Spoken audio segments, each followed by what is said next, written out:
If you remember the video I made a couple months ago now, reminiscing about my old creator wrestler show on YouTube, UCWO CAW Wrestling, I spent the last few months working on a project doing a UCWO one-night stand, similar to the ECW one-night stand in 2005. I wanted to give my creator wrestler promotion proper closure because, like I explained in the last video, I was only 16, not getting a lot of views on these videos, starting to live life more.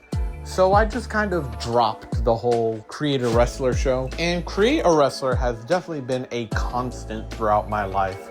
Well after I stopped doing videos in 2012. Years later, I would still, play the games, play with these characters. Every year, even with the 2K games getting stale and not what the SmackDown vs. Raw series was, I was always very passionate about these created wrestlers. And I've literally watched myself grow up through a WWE game over the years with these characters. And it dawned on me that all my old Create a Wrestler videos, primarily from 2010 and 11, are all sitting here on YouTube. I did not mention in my past video that I do not have access to that account anymore.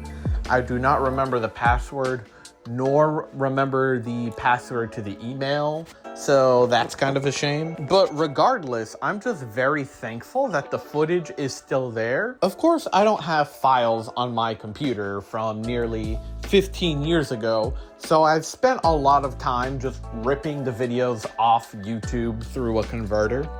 But I still have all this footage regardless. And now it's very easy to just rip footage from my PS4 to YouTube, to my laptop, to wherever I want to. So why not go all out and give this project I had very early on in my life proper closure? I am very, very thankful to still have all this footage on here, again, from 15 years ago, so why not use that to my advantage? So what I really tried to do with this show was show a lot of the old footage I still have, and I made this Retrotron feature. You see the characters making their entrance in 2K, and at the bottom right of the screen, I have footage of them in SmackDown vs. Raw 2009, 10, 11, giving context to what they're doing now. I've also spent a lot of time looking up copyright-free music because back in the day, I'm sure more than half the entrance theme music were songs by Avenged Sevenfold, Disturbed, or Papa Roach because they were like my favorite bands at the time. YouTube goes crazy with copyright now, and I'm not trying to do all this work just to get copyright strikes left and right. But regardless, it's still been a blast and really a journey for me getting into video editing more, because this whole project has been by far the most work I've done in video editing. And I'm glad this has opened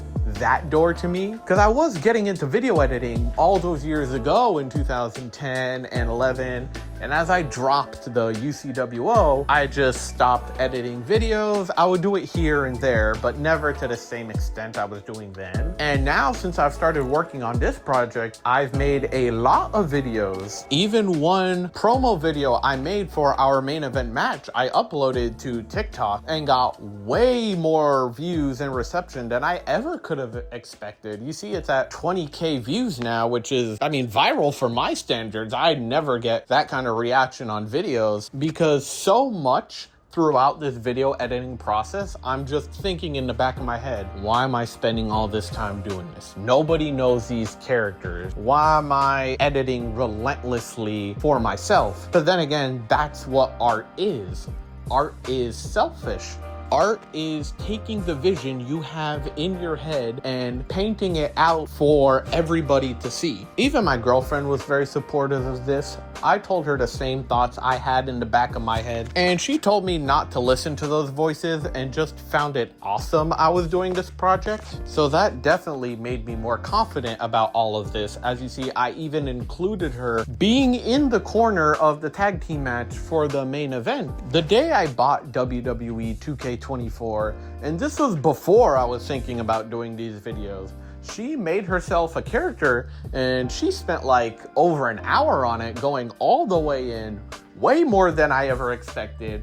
And I just felt some kind of like validation that all these years of being nerdy about created wrestlers in WWE video games, like, I'm not the only one. A lot of people understand this. This whole project has just been a big nostalgia journey down memory lane. And again, I can just not repeat enough how thankful I am that this footage still exists, and I can now use it to my advantage to give this show that was very special to me very early in my life the proper closure it's always deserved, and I'm very happy to share this with all of you. So if you want to check this out, I have the videos all listed below in a playlist of UCWO One Night Stand. The only thing that would make this better is if I were to somehow be able to log in to that UCWO account.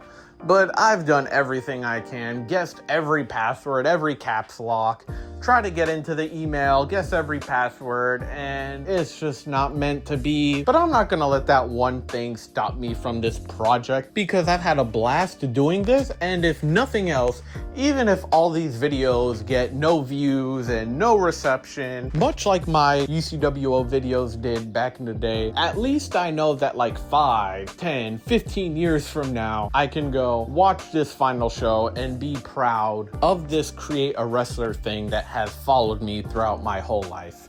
And if you're still listening to this, I just want to say thank you for my rambling, because I don't make a lot of YouTube videos talking like this. I'm not even sure on how to properly close these kind of videos. So if you're still here, whether you even watch this show or not, I'm just glad my incoherent rambling can connect to some of you. And with that, I'm just wishing everybody some good vibes.